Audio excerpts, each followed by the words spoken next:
What's going on, y'all? You tuned into the Fye100 podcast. Your boy CJ100. And man, I got a special guest. A long time coming for this conversation to be had. We've had it before, but we kind of want to put it on wax, man, to speak for fathers that go through certain situations. So I'll allow him to introduce himself. Man, what's up?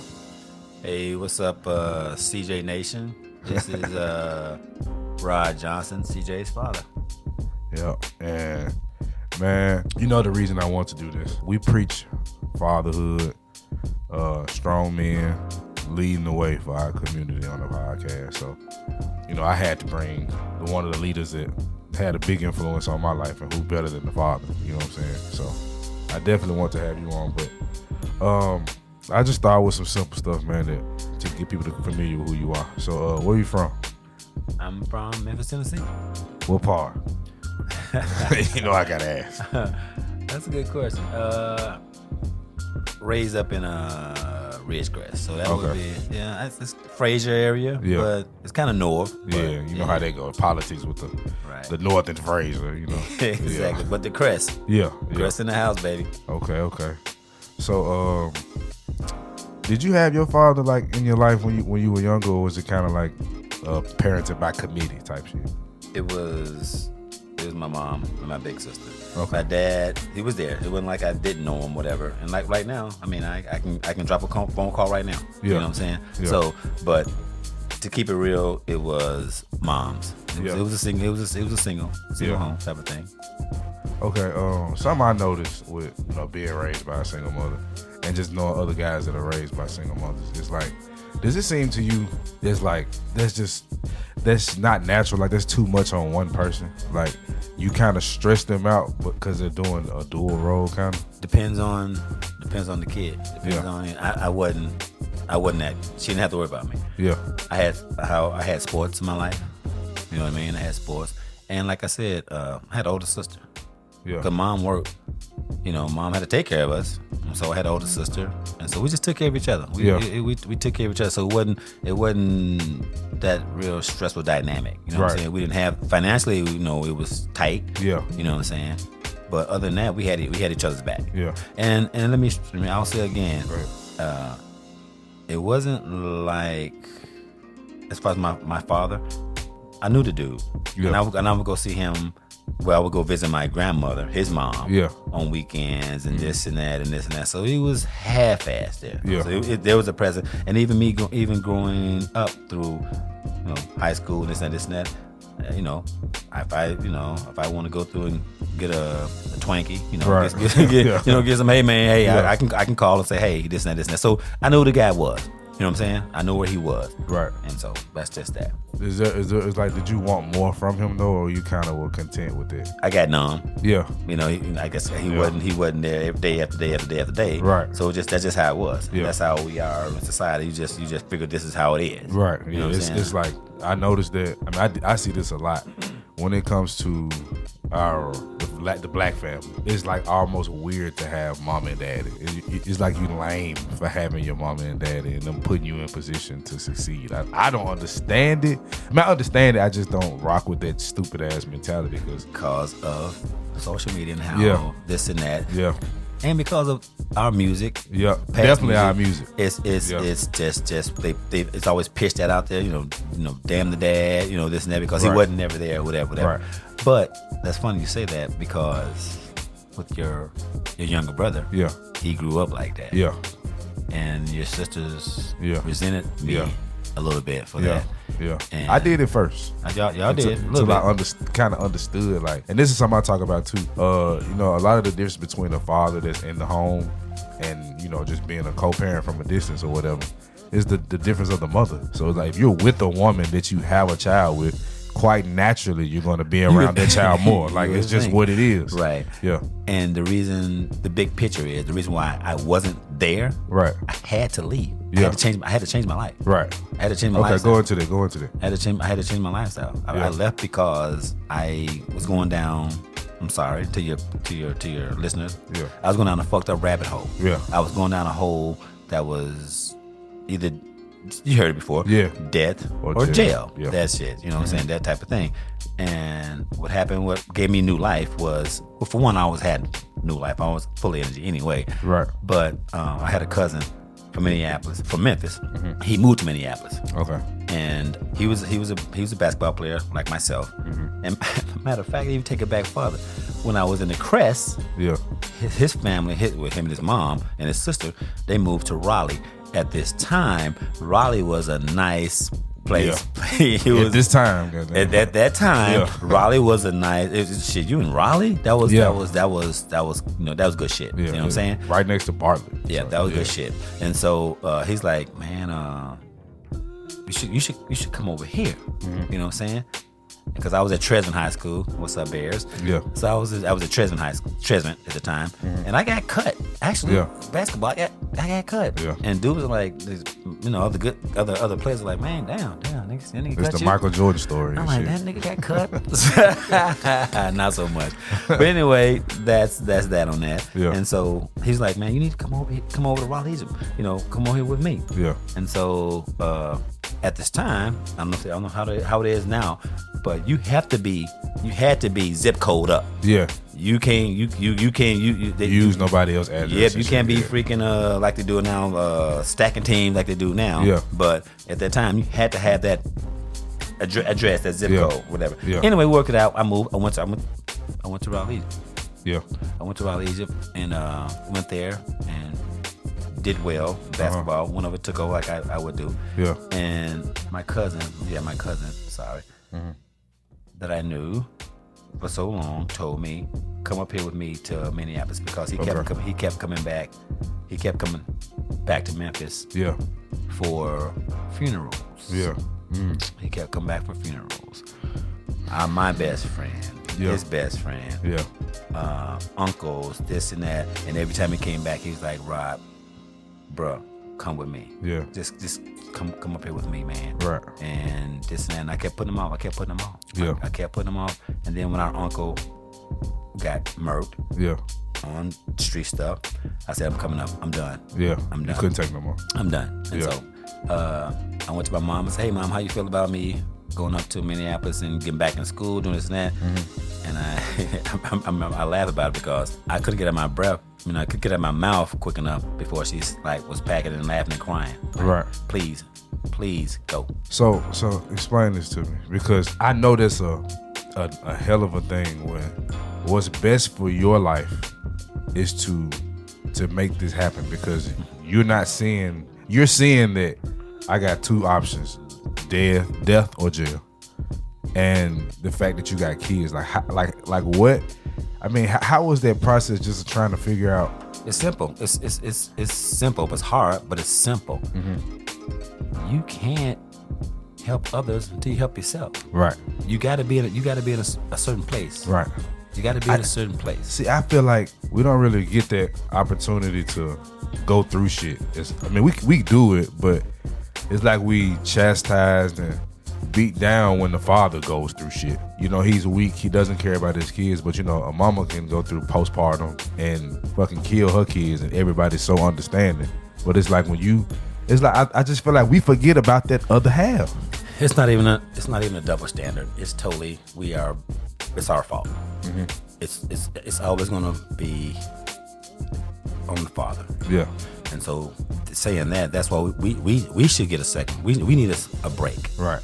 We need a break. They don't get it because it's always on us. Yeah. And the thing about it, the sad thing about it is, a lot of fathers want to be there, and they are there. You just don't hear that.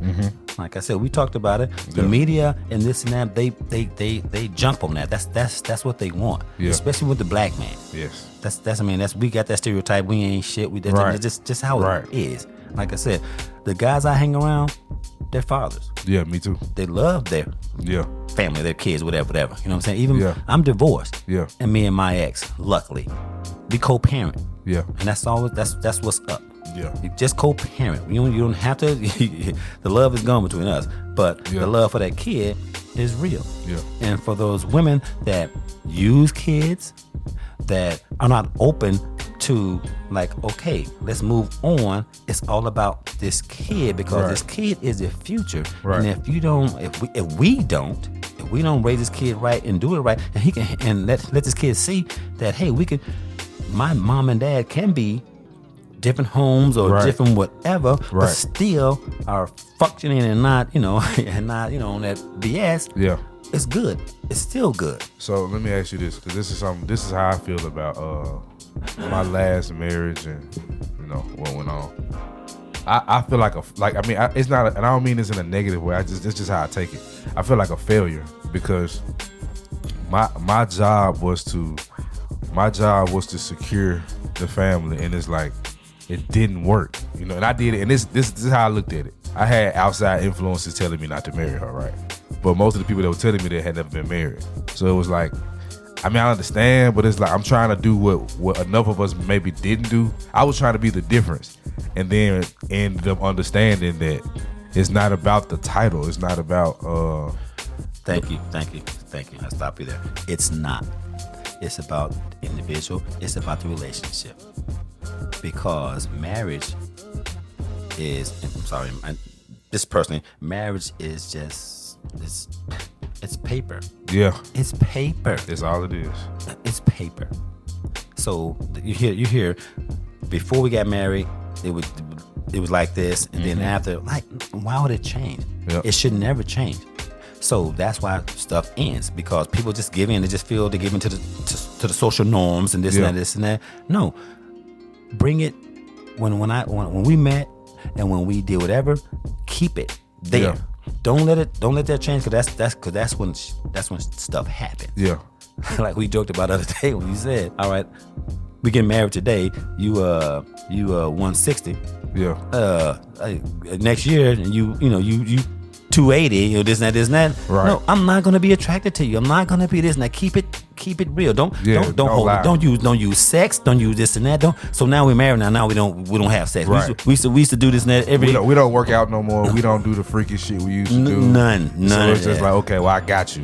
Right. No. That's complacency. You're gonna lose it. So I'm gonna find he's gonna go somewhere else, or she's whatever. That's just how it is. So no, it's we need to keep it real every day. Valentine's Day, that's just another day to me. Yeah. Because I should be giving you I feel the same your way. Props every day. Right. Just that stuff. It's just funny to me. Yeah. It's funny to me. It's to make money. We understand that. Yes, sir. Okay, weird transition here. How did you meet my mother? How did I meet your mom? And I know that was a while ago, so I don't got to be exact, but I'm just trying to get somewhere. Same old thing, friend through a friend. It wasn't like I was in the grocery store. She was in the grocery store. We were like, hey, what's up? Not the romantic movie. Not a movie. No, not a chick flick. Right. It was a friend through a friend. Yeah. Actually, it was like, hey man, just come with me. Yeah. I was helping the guy out. Right. And wingman like a mother. Yeah. Wing like a motherfucker. And that's just how it was. Okay. So how long did y'all deal with each other before you found out, the realest baby in the world was on the way? Oh my God. I'm still waiting. And that's sad because I'm done. I'm seated up. So no, it wasn't quick. It wasn't quick. It took a minute. I can't say I'm not good with that. But it wasn't no wham bam. Wham. It wasn't no wham. It wasn't. Okay. It wasn't. So do you feel like, and I don't, trust me, I'm not in my feelings over here when I'm asking this shit. But do you feel like that was a mistake? Yes. Mm-hmm. Yes. Why? I wasn't ready. I didn't want it. Yeah. I didn't want it. Yeah.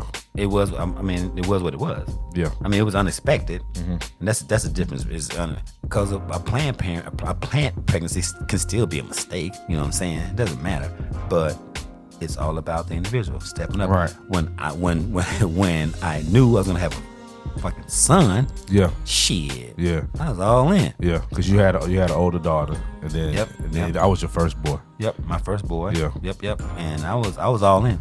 Yeah. I was all in. So as far as this mistake, I don't know, that's kind of crucial. That's just harsh. But I would say it's the reality.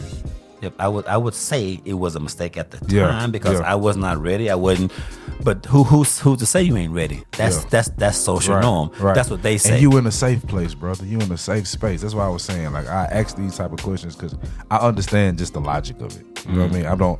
I'm not into necessarily the social norms. I think for myself, and what makes sense to me makes sense to me. That's what they say. Who the fuck is they?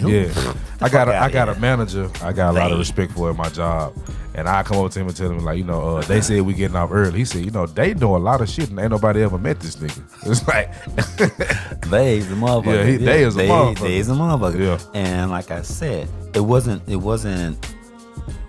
prepared or this and that. Right. But fuck what they say, because my family was there. Yeah. I was balling into it. Yeah. I was all into it. Yeah. That's what's up. Right. So you step up to the situation, and that's what I did, and I loved it. I loved it. I loved the challenge. Yeah. And you had said something earlier about your marriage. Yeah. When you said something about like a failure. Yeah. I felt the same way. Yeah. And I'm gonna go to an analogy. Okay. An analogy.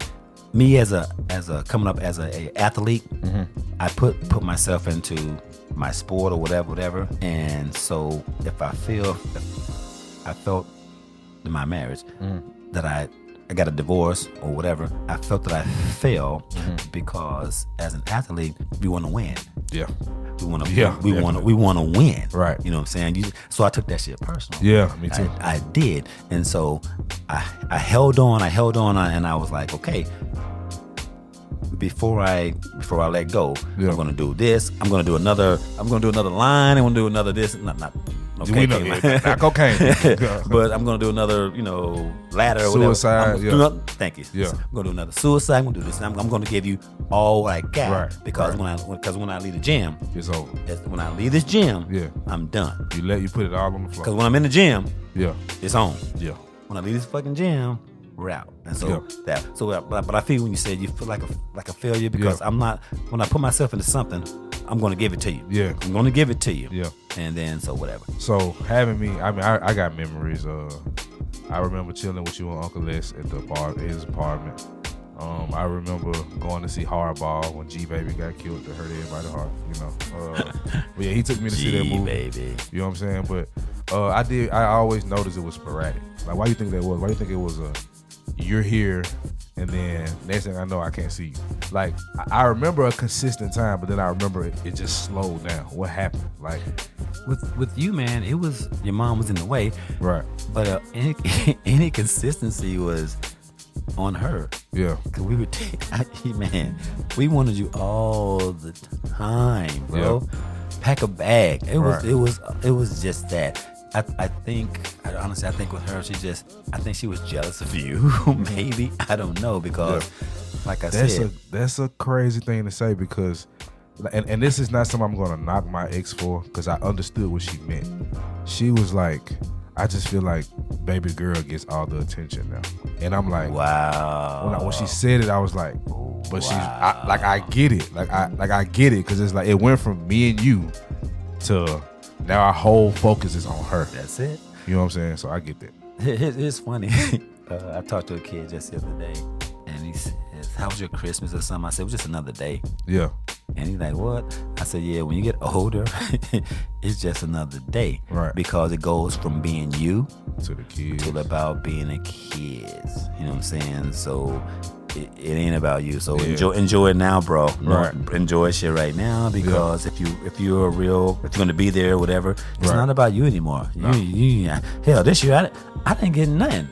Matter of fact, I'll get a hug from my son when he leaves. That's my Christmas present. Yeah. That's my Christmas present and my motherfucking New Year's resolution. You know what I'm saying? Yeah. That's it. But I didn't give up. But I realized the realization hit me when I was 18. Right. When I had my oldest daughter. Yeah. Yep. And when I was done. Yeah, I realized after that I was getting maybe if I was getting the old ties and some slippers, right. maybe, you know.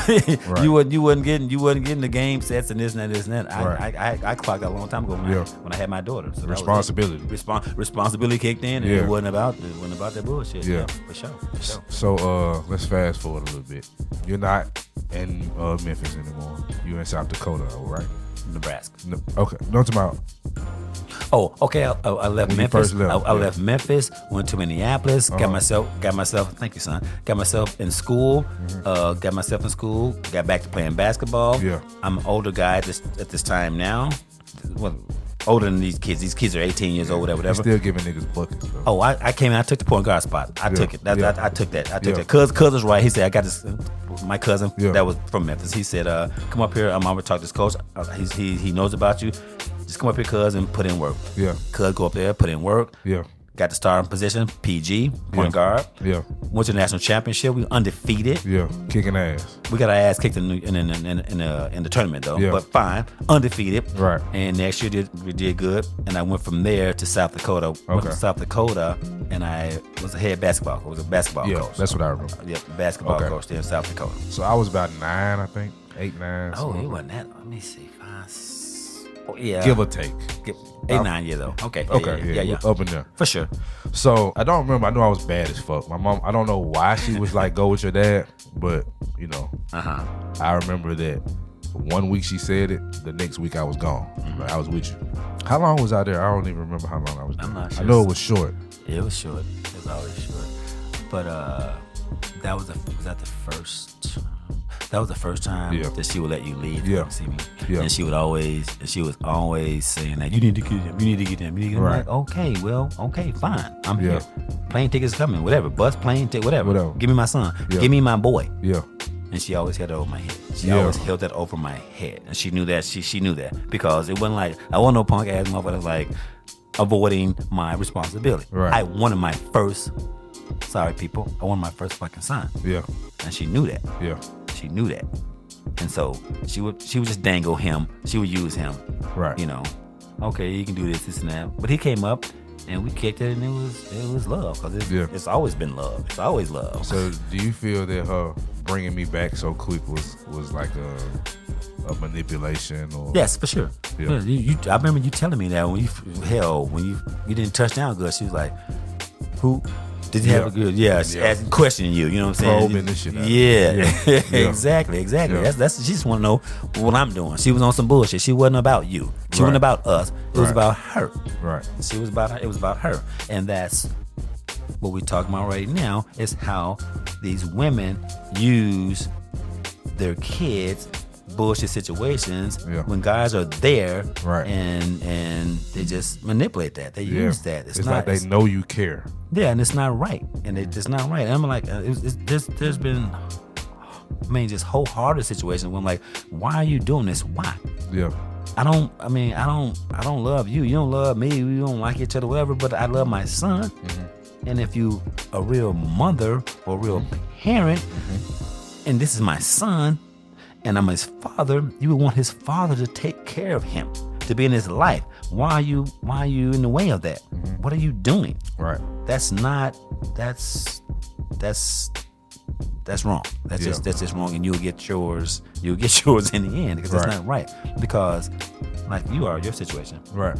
You went through it for a long, long time, and you realize, this is what it is. I was told I was reading the wrong book. Yeah. I was reading the wrong damn book. So let's fast forward 10 years when I'm moving. No, not 10 years, about 8, 7.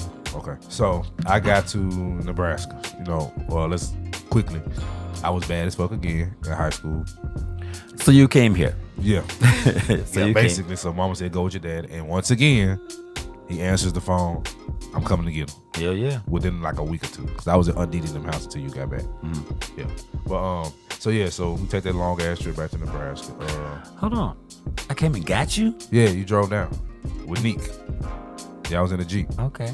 Yeah, I remember that shit. Yeah. Cause y'all came down. I was at DD house. Y'all had stopped. You know, you did your Memphis stops and shit. You know what I'm saying? And my mama had kicked me out. So I was over there because she didn't want me at the house at all. So about a week staying over there, y'all came down. Wow. And we drove back. Yep. Ridiculous. With that big ass Doberman in the car too. Wow. Okay. But it was cool. I didn't give a damn. I was just happy to go. Yeah. Okay. You come up? Yeah, I came up, and what did you notice about me? Like, because I know, like, I was happy to be there, but I was still the same dumbass kid. Mm-hmm. So, like, what were some of the things that you kind of noticed? Like, okay, he needs this from me. You want me to say it? Honestly, I'm good. Oh, honestly, you were, as far as your behavior, I mean, whatever. That is what it is. Yeah. But as far as taking care of yourself and knowing this and that, you were so behind. Yep. So behind. Stuff you were doing, I was like, yeah. And the funny part about it, or sad part about it, is that your mom was always, you yes sir, no sir, this and that. She portrayed herself as Mrs. Mom, this and that. Yeah. And just the basic shit you didn't know. Because she couldn't teach you. It was just shit you were doing. I'm like, oh my God, this nigga, he's way behind the curve. Right. You know what I'm saying? And I remember you said high shit. Yeah. I'm like, I had to tell him, I'm like, bruh, this is your house. You don't have to fucking take shit and hide shit, this and this and that. It was just, I felt so sorry for you. Yeah. I felt so sorry for you. I'm like, okay, that's okay. We got this. Yeah. we got this shit. I'm glad you're here. Yeah. But it was a thing. I was like, my God, my son is deprived. Yep. He don't fucking know how to. He don't know how to just. Yeah, it was a bad situation, bro. Yeah. But we fixed that shit. Yeah, definitely. Because by the time you left, I was a different person. Yes, sir. Like I can say, my mama would say some of the same things you said, but I tell a lot of guys that, especially that don't know their fathers, it's a difference when dad says it though. And especially when you see, because you never had this idea of do as I say, not as I do type shit. You kind of held yourself to the same standard that you wanted me to hold myself to. So it was like when I looked at you, I was like, well, shit, he doing it. You know what I'm saying? And I'm seeing the discipline you had, teaching me how to work out and shit, and still being able to out hoop niggas. I'm 15 and you out hooping 15. I'm like that. I started putting shit together. So when I got home, like my whole attitude changed. It took a while for everybody to even accept me. Thank you, son. Because I was so different. Thank you. When you left, we didn't want you to leave. Remember my ex? I mean, y'all, it would go back and forth, this and that, this and that. It was, and it should have been that way because you come into a whole different dynamic. Right. But my ex at that time, when I said my son's coming here to live with us, it was like same thing. Please bring them. Yeah. She had no problem. Let's do this. At the time, we had no kid either. Yeah. We didn't have Chase, but I mean, we didn't have Kieran. Yeah. But she was like, yes, for sure. And we, it was, shit. It was touchy. But when you left, when you left to go for school was out. Yeah. And we said, hey, this is what we got for you coming back. Yeah. We're gonna get you a car. We're gonna do this. We're gonna do it. We got you all this and this and that. Yep. Yeah. You dude, you had changed. It was 180. It was solid. It was 180. Yeah. And you went. You was like, okay, leave, go home. When you come back, this and that. And when you called me from home and said I'm not coming back, it wasn't. I was disappointed. I was disappointed. Yeah. But I got it. Yeah. But I told you then. But I gave you some laws. I said, look here, man. Don't do this. Don't do whatever. You still got family here. You got love here. But don't go out and do this. Don't do that. And you went out and did the same damn thing. Old shit. Same old thing. Yeah. But I think I ran from the discipline though.